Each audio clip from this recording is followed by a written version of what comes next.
की बात खातिर डिम्पल सिंह, राकेश मिश्रा और पवन सिंह एक साथ। जी हाँ दोस्तों, आपका स्वागत है मेरे चैनल ऑसम भोजपुरी पर। वीडियो को पूरा देखिएगा। वीडियो पसंद आए तो वीडियो को लाइक और चैनल को सब्सक्राइब कीजिएगा।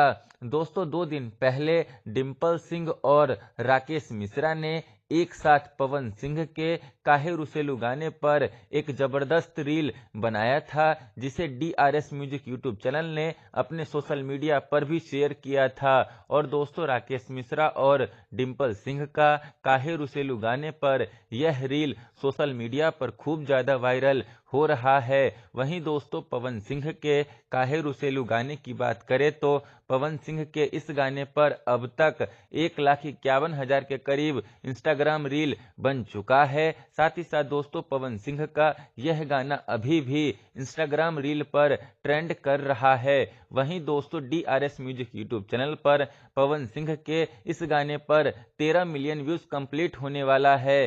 साथ ही साथ पवन सिंह के इस गाने पर अब तक 2,06,000 के करीब लाइक भी आ चुका है। और पवन सिंह का यह गाना फिलहाल टॉप 100 म्यूजिक वीडियोस इंडिया में 41 नंबर पर ट्रेंड कर रहा है। तो आप लोग इस गाने पर ऐसे ही अपना प्यार बनाए रखिए और इस गाने को एक बड़ा गाना बनाइए। धन्यवाद। खैर, फिर मिलते हैं दोस्तों किसी नए वीडियो में। वीडियो पसंद आए तो वीडियो को लाइक और चैनल को सब्सक्राइब कीजिएगा।